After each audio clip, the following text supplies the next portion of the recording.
Hola a todos, un programa más de arqueología, donde hoy, con favor de Dios, estaremos escarbando la vida del rey Hizquiyáu, el rey de Jerusalén, el cual se atrevió a desafiar al rey Sanjerib del imperio asirio.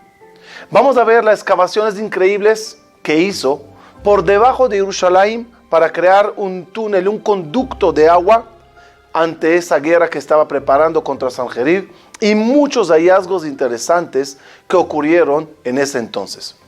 Pero para entender bien lo que hizo el rey Sanjerib, necesitamos primeramente conocer lo que ocurrió en la zona con el imperio asirio. En el año 740 antes de la era común, se levanta un imperio muy potente en Asiria y sus reyes empiezan a conquistar los países que están alrededor. Conquistan Aram, conquistan Egipto, conquistan Israel, y cada uno tiene que pagar tributo para que pueda seguir manteniéndose bajo la protección o bajo el dominio del rey asirio. El gran ejército asirio creció de un origen humilde, un pequeño estado que rodeaba la ciudad de Ashur, de la cual tomaron su nombre.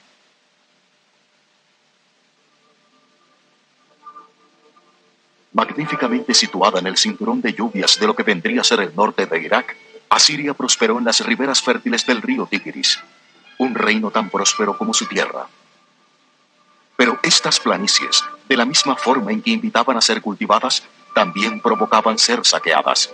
En una mano, el agricultor necesitaba su arado, y en la otra, la espada. En el año 1000 a.C., Asiria, durante mucho tiempo territorio vasallo de otros reyes, se había cansado del yugo extranjero. Como regente de los dioses en la tierra, el rey de Asiria estaba autorizado para hacer la guerra. Asiria comenzó a ampliar sus fronteras, pero con cada cambio de estación, el imperio se debilitaba. Al caer el otoño, los soldados volvían al campo y las rebeliones brotaban. En el año 745 a.C., un nuevo rey subió al trono y cambió la historia. Tiglat-Pileser III prometió hacer a Asiria eternamente fuerte, con un ejército permanente. Entusiasmados por la expectativa de una carrera en las armas, miles de jóvenes se alistaron. Tiglat-Pileser creó todas las instituciones que los soldados pudieran necesitar, empezando por un arsenal, para proveer los arreglos apropiados para el campamento, para conseguir los caballos, las mulas, los carruajes, el equipo de batalla y el botín enemigo.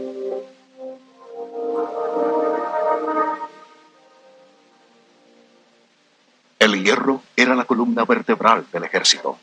A cada soldado se le entregaba un casco cónico de hierro, un fuerte peto hecho de pedazos de bronce entrelazados y botas de cuero. Los hombres más altos servían como lanceros, cargando una lanza con punta de hierro. Al enfrentarse con el enemigo, usarían su daga. Algunos soldados se volvieron arqueros, otros no portaban ninguna clase de armas. Su papel era proteger a los otros guerreros. Cubrían a los arqueros con escudos de 1 metro de alto, martillados en cuero, reforzados con bronce o placas de otros materiales.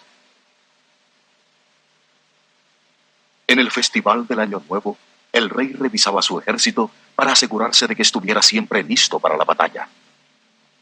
Alimentados, vestidos y armados a su gusto, los guerreros asirios se convirtieron en el ejército más profesional jamás visto en el mundo. Como los egipcios, los asirios habían mejorado los incómodos carruajes de 4 ruedas de Babilonia. Agrupando sus carruajes de 2 ruedas como tropas de terror, rompían así la línea enemiga y los llenaban de flechas y lanzas.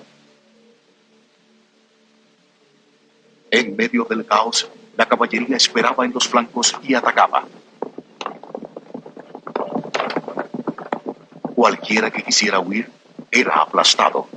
Los rezagados eran ensartados por los arqueros y los lanceros. El papá del rey Hizquiyá, llamado Ahaz, él está sometido al yugo de Asiria, no se atreve a desafiarle, incluso dice el versículo y que el rey Ahaz le pagaba muchísimo dinero al rey de Asiria, Shalmaneser III, para que le deje tranquilo.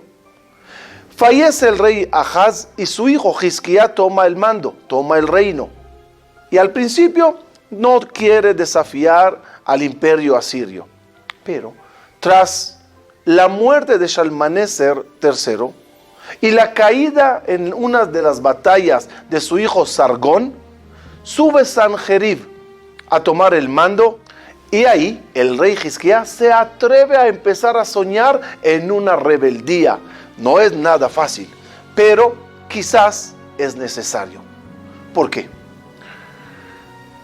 No es nada más la cuestión de dinero. Vamos a entrar un poquito en la política del rey Hizquía para conocer lo que le pasaba en la mente en ese entonces. De una parte, estar sometido al imperio asirio significa pagar mucho dinero. Además, Asiria imponía a sus ídolos, que también tenían que ser parte de la cultura y la religión en los países que conquistaban. Cosas que ustedes entienden, que la idolatría en Israel sonaba como algo fuera de serie. Aunque el padre del rey Hizquía sí hizo idolatría, Ahaz, y destrozó el nivel espiritual de todo Israel, el rey Hizquía no quería eso. El rey Hizquía era una persona muy ad hoc a Dios, muy creyente en la Torá, y empezó a cambiar la política en todo Israel. Destrozó altares, estatuas, empezó a enseñar a todos Torá, y una revolución religiosa como tal no puede seguir bajo el yugo de Asiria. Es un riesgo muy grande, pero hay que tomarle, porque si no, no va a poder el rey Hizquía cambiar y regresar al pueblo de Israel su fe, su religión y su propio Dios. Pero si pierde la batalla, no nada más que habrá problemas de muertes, habrá también problemas de exilio y quizás la destrucción del templo. Hay mucho por jugar aquí, pero el rey Hizquía ya lo está dudando y poco a poco se va armando con valor para desafiar al rey Sanjerib.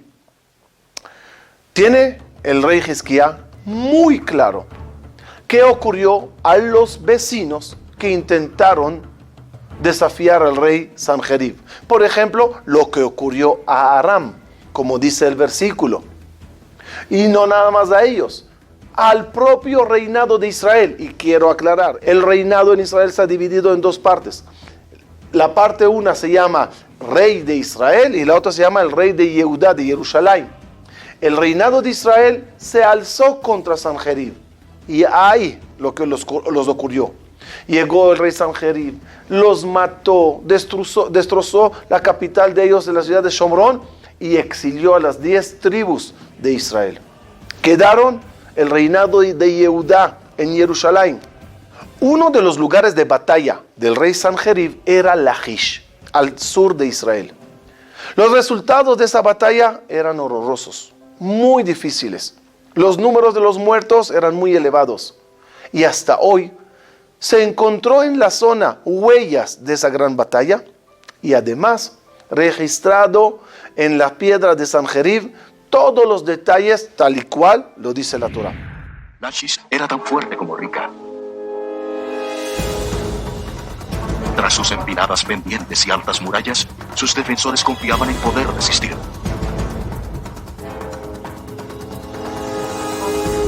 Igual de confiados, los asirios dispusieron su campamento tras una muralla ovalada con torres de defensa y se dispusieron a construir sus máquinas para sitiar.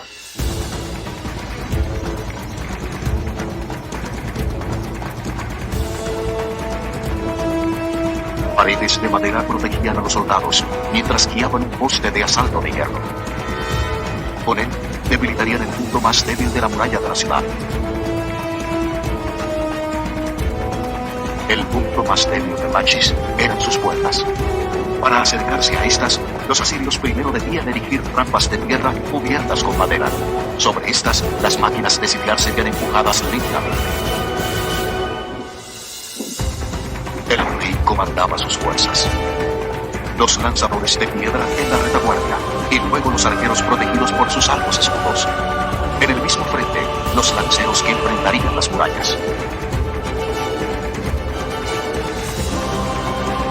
Cuando finalmente las murallas fueron vencidas, los asirios se adentraron con rapidez, pero la carnicería era impenetrable.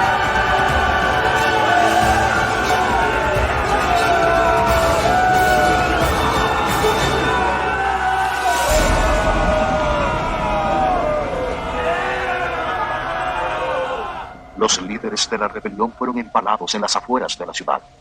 Cuando el rey asirio volvió a Nínive, sus artesanos inmortalizaron los triunfos de su máquina de guerra. En cada una de las habitaciones de su ampuloso palacio, glorificaron su carnicería.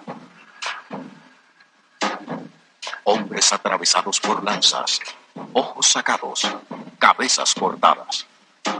Para los embajadores de tierras lejanas, la escritura en las paredes era clara.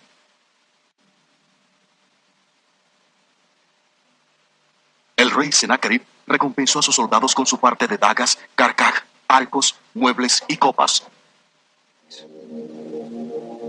200,000 personas, jóvenes y viejos, hombres y mujeres, caballos, mulas, camellos, asnos, ganado e innumerables ovejas.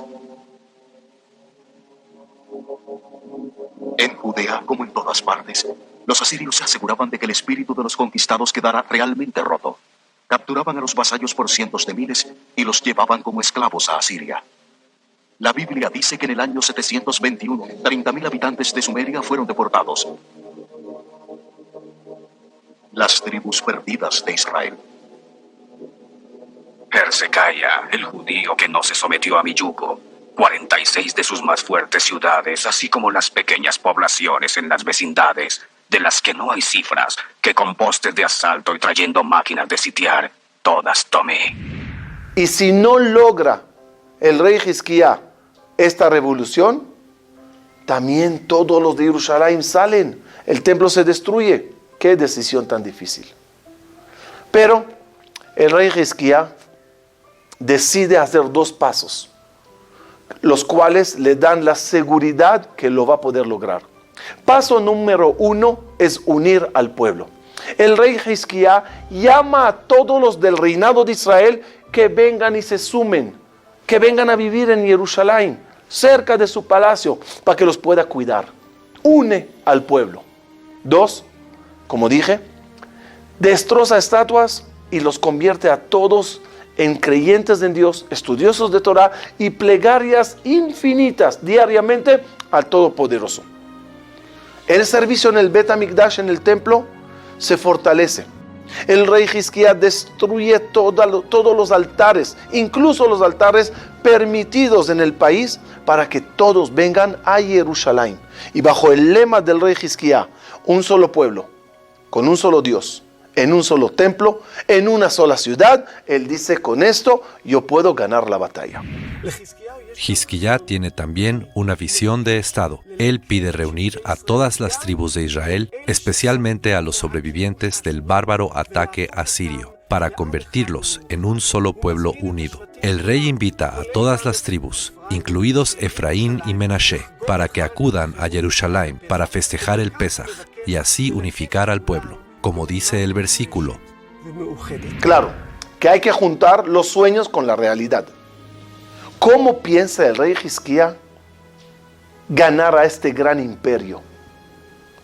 Para eso, hace el rey Hizquía 2 cosas importantes. 1, el río que está en las afueras de Jerusalén, conocido como Ma'ayan HaShiloach, es un río que si vienen los enemigos y sitian la ciudad, ellos tomarán de esas aguas y tendrán los ejércitos y los enemigos agua en abundancia para beber, cocinar, bañar, etc. Y los que están en la ciudad sin agua, cosa que los causará rendirse rápidamente. Por lo tanto, hay que agarrar ese río desde su cauce y meter toda el agua a la ciudad, a un estanque grande, para que la gente de la ciudad tengan agua y los enemigos no. Una tarea que nada más imaginarse cómo lo deberían de hacer, yo ni lo empezaría. Pero el rey Hizquiyá, con mucho valor, con mucha fe, con mucha esperanza, agarra grupos de talladores y empiezan a tallar las montañas debajo de Jerusalén, de ambos lados, para juntar y hacer un canal muy grande, muy ancho, muy alto, muy largo, para que toda esa agua llegue a la ciudad y por si acaso va siguiendo entrando agua, que tenga donde acumularse mientras hay un sitio alrededor de Jerusalén. Y vio Hizquiyahu que viene Sanjerib con intención de guerrear contra Jerusalén, y tomó consejo con sus ministros y guerreros para desviar el agua de los manantiales que están fuera de la ciudad, y lo apoyaron. Se congregó mucha gente para desviar los manantiales y el río que corría sobre la tierra, diciendo: porque vendrán los reyes de Asiria y hallarán mucha agua. Estamos en el río Gijón. Hay una cantidad enorme de agua. Esto en la época del rey Hizquiyahu. Corría por fuera de la ciudad, por medio de un sistema de riego, con lo que abastecían todos los cultivos que estaban afuera de la ciudad, incluyendo los jardines del rey. Cuando Hizquiyahu se prepara para soportar el asedio de Sanjerib y su gran ejército, y tal vez puedan tener los manantiales a su disposición, decide el rey evitarlo a través de bloquear el cauce de los manantiales, incluso las aguas del río Gijón, y los desvía a través de un túnel subterráneo que ordena tallar en la roca. Dos grupos de obreros empiezan a cavar desde puntos opuestos y se encontraron en medio. Así, las aguas se desviaron de los manantiales a un gran estanque, conocido como Brihat ha-Shiloach, y que está resguardado por las murallas de la ciudad. Esta descripción increíble, relatada en el Tanaj, se halló en una tablilla ubicada 6 metros antes del final del túnel y que fue escrita por los mismos obreros. Esta es una réplica de la inscripción, en escritura hebrea antigua, y que nos relata esos momentos dramáticos, cuando los dos grupos se encontraron. Mientras alzaban los talladores las hachas uno junto al otro, faltando 3 codos para juntarse, escucharon las voces de los compañeros que estaban al otro lado, y en el último día los talladores golpearon uno frente del otro, hacha frente a hacha, hasta que el agua corrió desde su cauce hasta la gran alberca, 1200 codos. Como ustedes están viendo, estamos en la puerta del río Gijón. Este impresionante ruido que escuchan detrás de mí es el agua que sale del vientre de la montaña y que va directo al túnel del rey Hizquiyahu, donde se transporta al estanque de Shiloach. La segunda cosa que hace el rey Hizquiyá es crear una muralla más grande alrededor de toda la montaña nueva que se acaba de habitar, con toda la gente de Israel que vinieron a su llamado a vivir en Jerusalén. Esa gente, el rey Hizquiyá no los puede dejar desprotegidos. Por lo tanto, se hace una muralla nueva alrededor de la montaña que está cerca de lo que era Jerusalén, para que también esa gente queden protegidos. Esas murallas, en el año 1974, la encontró el arqueólogo famoso Yigal Yadin, donde tal y cual cuenta la Torá, esa muralla se encontró en ese lugar y construida sobre las casas, es decir, se rompieron ciertas casas para poder pasar por allá la muralla. Y es increíble ver hasta hoy en día cómo esa muralla justamente se encuentra sobre ciertas plataformas y bases de unas casas antiguas de esa época.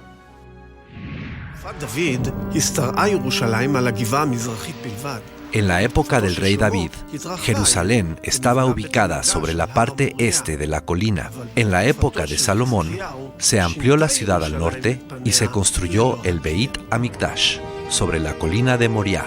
Pero en la época de Hizquiyahu, cambió por completo la ciudad. Y vio Hizkiyahu que se aproxima Sanjerib para conquistar Jerusalén, y se fortificó construyendo la muralla, rodeando la ciudad. En el 721 antes de la era común, el imperio asirio derrotó al reino de Israel, y muchos refugiados de Israel llegaron a Jerusalén y se asentaron en la colina occidental sin una buena planeación. Hizkiyahu, quien también se rebeló contra los asirios, se siente obligado a proteger la colina occidental y a todos los refugiados, y por eso construyó una muralla de 7 metros de ancho.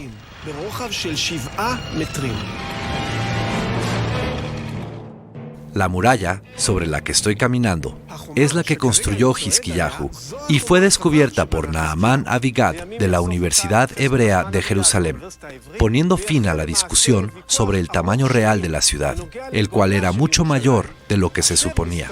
Antes de este descubrimiento, se pensaba que Jerusalén solo abarcaba la ciudad de David. Hizkiyahu, que ya está escuchando los cascos de la caballería de Sanjerib, se apresura para construir la muralla, pero el problema es que los refugiados construyeron sus casas sobre el lugar adecuado para emplazar la muralla. Por lo tanto, tiene que romper esas casas. Aquí están viendo parte de las casas destruidas para hacer la muralla. El profeta Ishaya registra esta obra en su libro diciendo: Y las casas de Jerusalén rompieron para hacer la muralla. 22:9. Por fin llegó la hora de la verdad.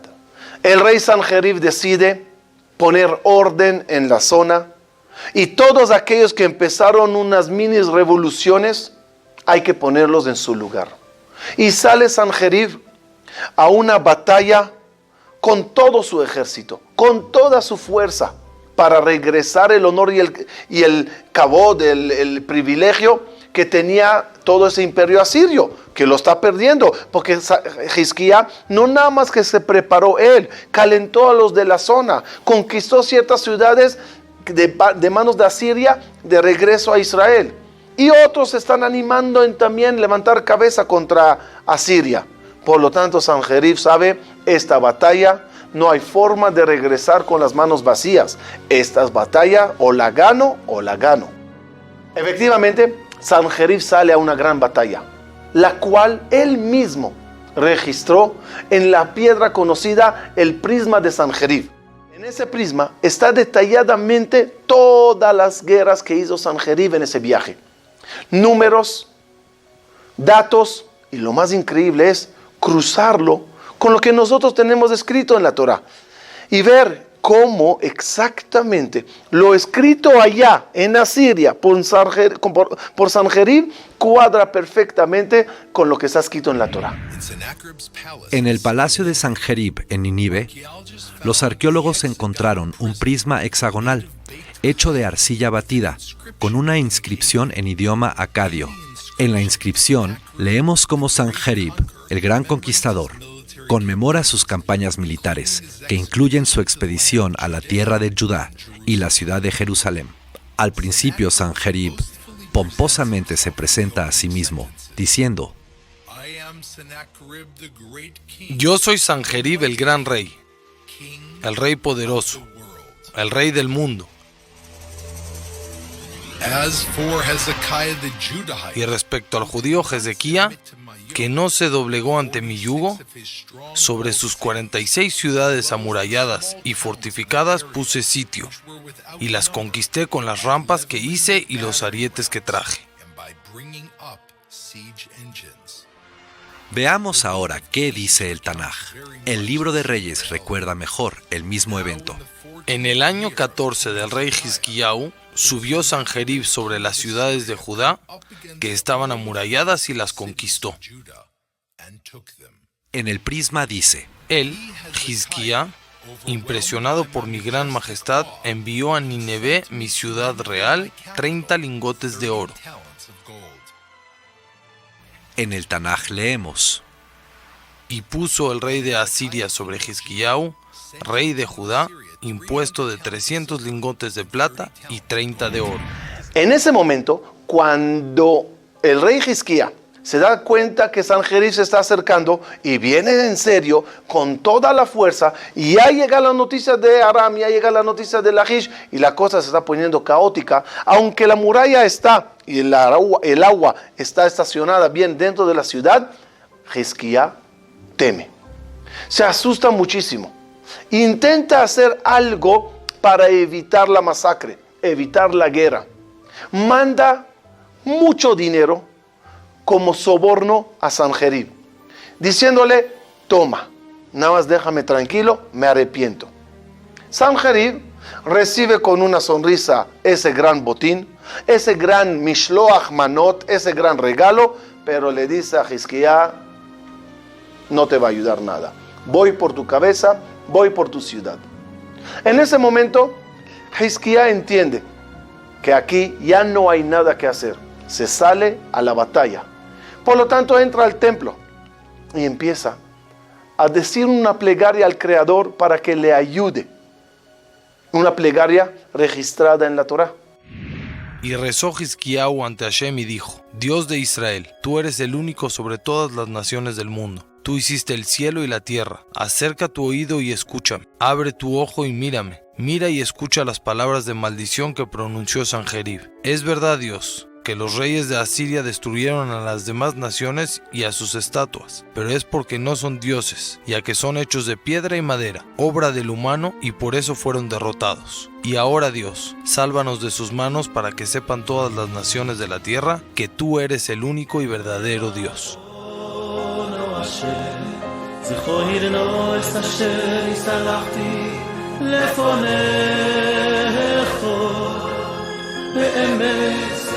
ובליל שואלה והטועה בינך סיסי ויאמר אונו השם זכורנו את אשר סלחתי לפניך באמת ובליל שואלה והטועה בינך עושיסי וזה לכל מעש השם אשר יעשה בסד עבור הזה אשר דיבר וזה לכל מעש השם אשר יעשה, אשר דיבר וזה לכל מעש השם אשר יעשה בסד עבור הזה אשר דיבר וזה לכל מעש השם אשר יעשה, אשר דיבר השם עליהם יחיו לכל בוען חיי רוחי וסחלימני ואחייני השם עליהם יחיו לכל בוען חיי רוחי וסחלימני ואחייני.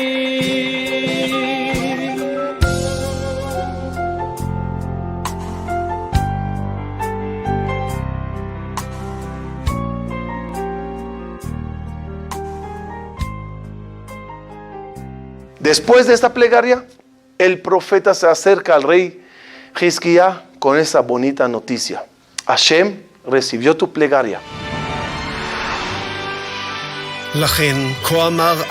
Por lo tanto, dijo Dios hacia el rey asirio: no vendrá hacia esta ciudad, no disparará ni una flecha, ni avanzará hacia ella con su escudo, ni construir rampa. Por el mismo camino que vino regresará, y a esa ciudad no entrarás, juró Dios.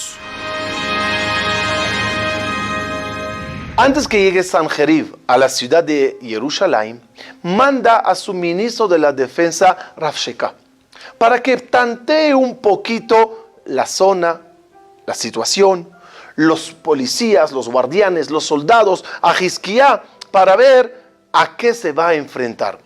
Rav Shekar se acerca a la muralla y tiene un diálogo con los guardianes para un poquito meterlos miedo, una guerra psicológica antes que llegue la gran guerra verdadera. Debilitarlos un poquito o quizás poner a los mismos guardianes en contra del rey.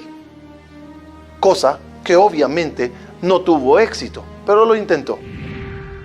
Y mandó al rey de Asiria a su lugarteniente Rabsaqué desde Laquish hasta Jerusalén acompañado de una gran tropa. Llegó a Jerusalén y se aproximó a la muralla y dijo Rabsaqué a los guardiantes de la muralla diciendo: digan a Hizquiyau, manda decir el gran rey de Asiria, ¿qué es esta seguridad que tienes? ¿Acaso te apoyas en el rey de Egipto, el cual es un bastón roto? Y si me dicen que confían en vuestro Dios, por quien su rey rompió las estatuas y se postraron ante él en Jerusalén, que no los engañe Hizquiyau diciéndoles que Dios los cuidará. ¿Acaso pudieron con nosotros los dioses de las demás naciones? ¿Dónde está Hamat y Arpad? ¿Dónde está el dios de Sefraim, Jané e Ibá? ¿Acaso pudieron con mi mano? En Jerusalén, un alto oficial asirio se acercó a las murallas. No habló al rey y a sus comandantes judíos en el lenguaje de la diplomacia, sino a los defensores en sus puestos, en su propia lengua, el hebreo. Hablo a la gente en las murallas, que tendrá que comer su excremento y beber su orina. Hezequías no los podrá salvar. No dejen que los convenza de que deben confiar en el Señor. El emperador de Asiria les ordena que se rindan. El resultado de esta batalla es muy interesante. Depende dónde lo leamos. Si lo leemos en el prisma de Sanjerib, dice una cosa. Si lo leemos en la Torá, dice otra cosa. Veamos, por ejemplo, qué dice Sanjerib sobre esta batalla. Porque Ezequías no se sometía a mi yugo, vine en contra de él, y por la fuerza de las armas tomé 46 de sus ciudades fortificadas, lo encerré en Jerusalén, en su ciudad real, como a un pájaro enjaulado. Veamos qué dice la Torá sobre el resultado de esta batalla. Sucedió en esa noche que salió un ángel del Eterno y mató en el campamento de Ashur a 185,000 soldados. Y cuando se levantó Sanjerib por la mañana, he aquí que todos eran cuerpos muertos. Partió, se fue, regresó Sanjerib rey de Ashur y habitó en Nínive. ¿Quién tiene la razón? Por lógica, cuando seguimos toda la cronología de las guerras que hizo Sanjerib registrado en el prisma, vemos que cuando habla de Jerusalén cambió un poquito el lenguaje. Ya no se vanagloria demasiado. Ya no habla de masacres y matanzas. Cosa que da a entender que no quiso registrar él la verdadera derrota que tuvo. Varios académicos creen que este relato sirve como una prueba convincente de que Sanjerib no tuvo éxito en su intento por conquistar Jerusalén. El ejército asirio tuvo que retirarse, tras fallar en el intento de subyugar a su enemigo. Lo curioso, ¿saben cuál es? Que dos historiadores de esa época escribieron lo que de verdad ocurrió. Y por lógica, y como ya saben cómo funcionan las cosas, esos dos historiadores afirman lo que la Torá dice. Sennacherib, de la expedición de Egipto, regresó a Jerusalén, donde encontró a las tropas comandadas por Rabsaces en gran peligro por la peste. Dios les envió una enfermedad que, en la primera noche en que sitiaron a la ciudad, mató a 180,000 soldados, con sus capitanes y centuriones. Antigüedades Judías, tomo 10, capítulo 1 y 5. Y por una plaga de ratones que se apoderó de ellos durante la noche y se comió los carcajes, las flechas y las cuerdas de los arcos y escudos. Historia tomo 2, 141.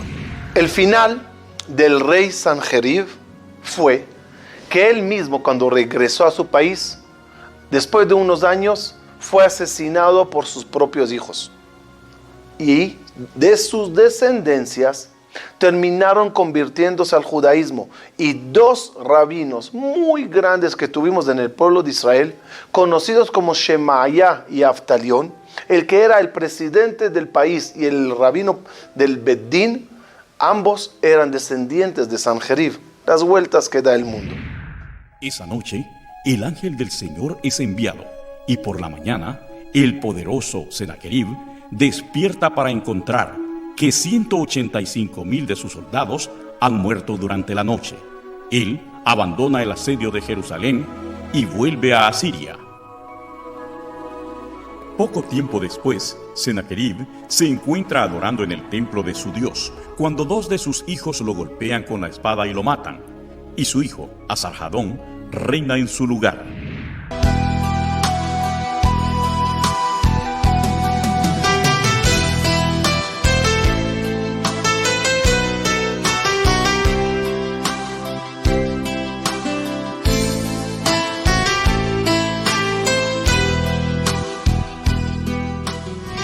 Por lógica, esta gloria que tuvo el rey Hizquía le dio mucha fuerza ante el pueblo.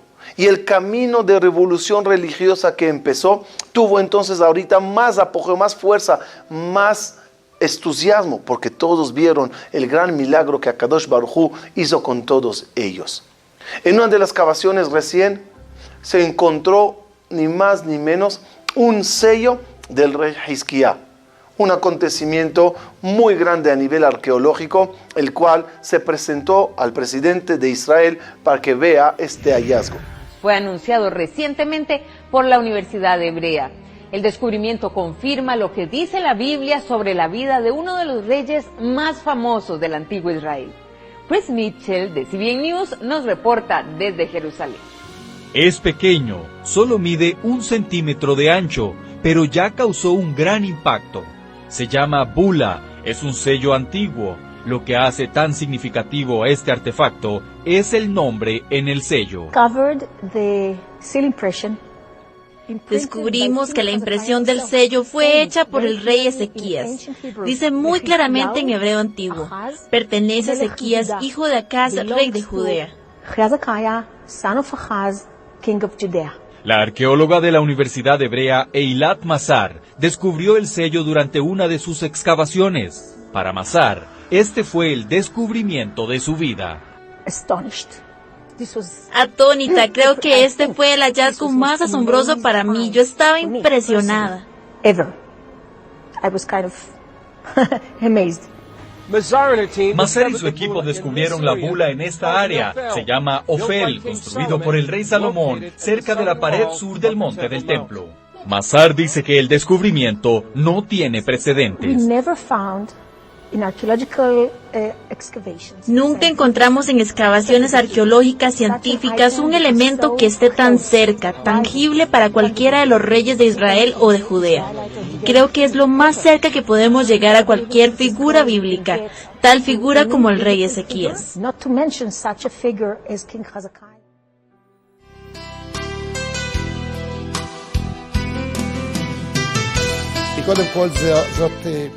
Este es un descubrimiento muy grande. Le muestra la historia de esta ciudad. Para nosotros es un orgullo muy grande descubrir hallazgos de nuestro pueblo. Muchas veces hablamos de las cosas como teorías históricas, pero de repente ves que los hallazgos lo vuelven realidad, y en nuestra generación y en nuestros días, cuando descubres la verdad, sientes al rey cerca de ti.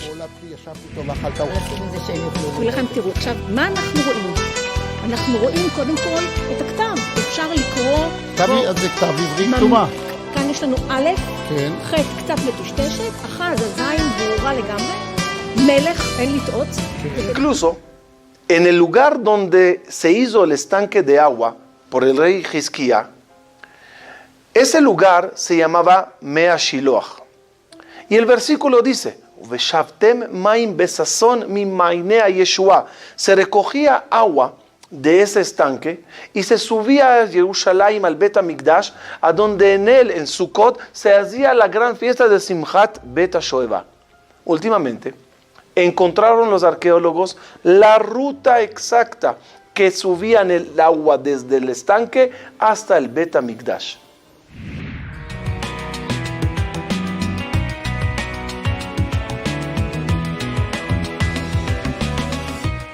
Esta bellísima calle es un increíble hallazgo recién encontrado. Es la calle por donde subían los peregrinos judíos, llevando aguas para realizar el ritual de Beth HaShoeva.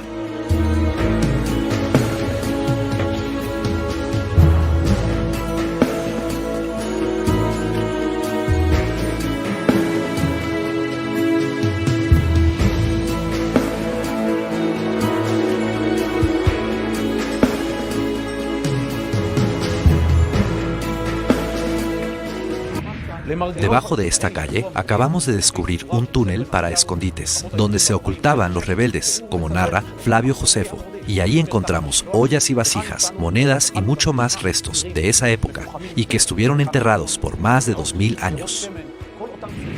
Este pasadizo de más de 600 metros que acabamos de recorrer llega a su fin justo a las afueras del templo, en esta calle principal muy importante en la época del templo. Aquí, debajo del puente, que era la entrada al monte del templo, salía la gente con el agua que traían de Shiloah.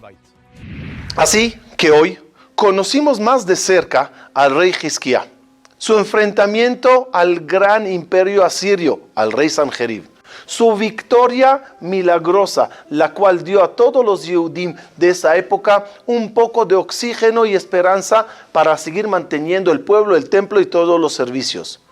El rey Hizquía quedará para siempre como el gran revolucionario que confió en Dios, quitó la idolatría, puso la religión de nuevo en Israel y Dios le supo responder ad hoc. Y él fue el que venció al rey Sanjerib, el imperio de Asiria. Muchas gracias a todos.